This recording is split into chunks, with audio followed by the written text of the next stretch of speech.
ಕರ್ನಾಟಕ ಸರ್ಕಾರದ ಕಂದಾಯ ಇಲಾಖೆಯು ತಂತ್ರಜ್ಞಾನವನ್ನು ಬಳಸಿಕೊಂಡು ಜಾರಿಗೆ ತಂದಿರುವ ಈ ಡಿಜಿಟಲ್ ಕಂದಾಯ ಕ್ರಾಂತಿ ದೇಶಕ್ಕೆ ಮಾದರಿಯಾಗಿದೆ.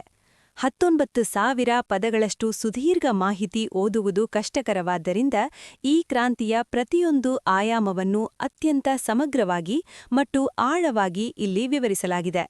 ಈ ಡಿಜಿಟಲ್ ಬದಲಾವಣೆಯು ಕೇವಲ ಕಂಪ್ಯೂಟರ್ ಬಳಕೆಗೆ ಸೀಮಿತವಾಗಿಲ್ಲ, ಇದು ಸಾಮಾನ್ಯ ಜನರ ಬದುಕನ್ನು ಹೇಗೆ ಸುಲಭಗೊಳಿಸಿದೆ. ಹಿಂದೆ ಆಸ್ತಿ ನೋಂದಣಿ ಎಂದರೆ ಸಬ್ ರಿಜಿಸ್ಟ್ರಾರ್ ಕಚೇರಿಯಲ್ಲಿ ಇಡೀ ದಿನ ಕಳೆಯಬೇಕಿತ್ತು. ಆದರೆ ಕಾವೇರಿ 2.0 ಈ ಚಿತ್ರಣವನ್ನು ಬದಲಿಸಿದೆ. ನಿಮ್ಮ ಮನೆಯಲ್ಲೇ ಕುಳಿತು ದಸ್ತಾವೇಜುಗಳನ್ನು ಅಪ್ಲೋಡ್ ಮಾಡಬಹುದು. ಸ್ಟ್ಯಾಂಪ್ ಡ್ಯೂಟಿ ಮತ್ತು ನೋಂದಣಿ ಶುಲ್ಕವನ್ನು ಆನ್ಲೈನ್ ಮೂಲಕವೇ ಪಾವತಿಸುವುದರಿಂದ ಭ್ರಷ್ಟಾಚಾರಕ್ಕೆ ಅವಕಾಶವಿಲ್ಲ.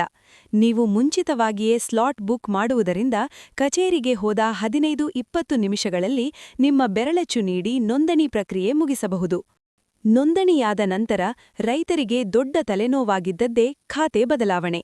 ಕಾವೇರಿ ಮತ್ತು ಭೂಮಿ ಸಾಫ್ಟ್ವೇರ್ಗಳನ್ನು ಒಂದಕ್ಕೊಂದು ಜೋಡಿಸಲಾಗಿದೆ. ಆಸ್ತಿ ನೋಂದಣಿಯಾದ ಕ್ಷಣವೇ ಮ್ಯೂಟೇಷನ್ ಪ್ರಕ್ರಿಯೆ ಆರಂಭವಾಗುತ್ತದೆ. ನಿಮ್ಮ ಮೊಬೈಲ್ಗೆ ಬರುವ ಲಿಂಕ್ ಮೂಲಕ ನಿಮ್ಮ ಖಾತೆ ಬದಲಾವಣೆ ಯಾವ ಹಂತದಲ್ಲಿದೆ ಎಂದು ನೋಡಬಹುದು. ನಗರ ಮತ್ತು ಗ್ರಾಮೀಣ ಭಾಗದ ಆಸ್ತಿಗಳಿಗೂ ಡಿಜಿಟಲ್ ಗುರುತು ನೀಡಲಾಗುತ್ತಿದೆ. ಗ್ರಾಮ ಪಂಚಾಯತ್ ವ್ಯಾಪ್ತಿಯ ಮನೆಗಳಿಗೆ ನಕಲಿ ದಾಖಲೆ ಸೃಷ್ಟಿಸುವುದನ್ನು ಇದು ತಡೆಯುತ್ತದೆ. ಇವುಗಳನ್ನು ಈಗ ಆನ್ಲೈನ್ ಮೂಲಕವೇ ಪಡೆಯಬಹುದು.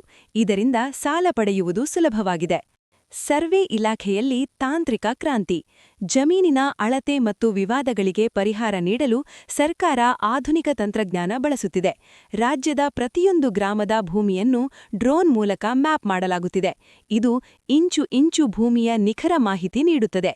ಸರ್ಕಾರಿ ಸರ್ವೇಯರ್ಗಳ ಕೊರತೆ ನೀಗಿಸಲು ಖಾಸಗಿ ಪರವಾನಿಗೆ ಪಡೆದ ಸರ್ವೇಯರ್ಗಳಿಗೆ ಅವಕಾಶ ನೀಡಲಾಗಿದೆ.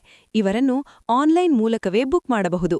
ಪರಿಹಾರದ ಹಣ ನಿಮ್ಮ ಖಾತೆಗೆ ಜಮಾ ಆಗಿದೆಯೇ ಎಂದು ಚೆಕ್ ಮಾಡಲು ನಿಮ್ಮ ಭೂ ದಾಖಲೆಗೆ ನಿಮ್ಮ ಮೊಬೈಲ್ ಸಂಖ್ಯೆಯನ್ನು ತಪ್ಪದೇ ಲಿಂಕ್ ಮಾಡಿಸಿ.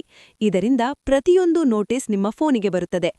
ನಿಮ್ಮ ಪಹಣಿಗೆ ಆಧಾರ್ ಲಿಂಕ್ ಮಾಡುವುದರಿಂದ ನಿಮ್ಮ ಆಸ್ತಿಯನ್ನು ನಿಮ್ಮ ಅನುಮತಿ ಇಲ್ಲದೆ ಯಾರೂ ವರ್ಗಾವಣೆ ಮಾಡಲು ಸಾಧ್ಯವಿಲ್ಲ. ತಾಲೂಕು ಕಚೇರಿಗೆ ಹೋಗುವ ಬದಲು ನಿಮ್ಮ ಗ್ರಾಮದಲ್ಲೇ ಇರುವ ಗ್ರಾಮ 1 ಕೇಂದ್ರಗಳನ್ನು ಬಳಸಿ. ಇಲ್ಲಿ 100ಕ್ಕೂ ಹೆಚ್ಚು ಕಂದಾಯ ಸೇವೆಗಳು ಲಭ್ಯವಿವೆ. ಈ ಕ್ರಾಂತಿಯ ಅಂತಿಮ ಗುರಿ ಕಂದಾಯ ದಾಖಲೆಗಳು ರೈತರ ಮನೆ ಬಾಗಿಲಿಗೆ ಎಂಬುದಾಗಿದೆ. ಇದರಿಂದ ಸಮಯ, ಹಣ ಉಳಿತಾಯವಾಗುವುದಲ್ಲದೆ ವ್ಯವಸ್ಥೆಯಲ್ಲಿ ಪ್ರಾಮಾಣಿಕತೆ ಹೆಚ್ಚುತ್ತಿದೆ. ಇನ್ನೂ ಹೆಚ್ಚಿನ ಮಾಹಿತಿಗಳಿಗಾಗಿ ನಮ್ಮ ನ್ಯೂಸ್ ಕಡಬ ಯೂಟ್ಯೂಬ್ ಚಾನೆಲ್ ಅನ್ನು ಇಂದೇ ಸಬ್ಸ್ಕ್ರೈಬ್ ಮಾಡಿ.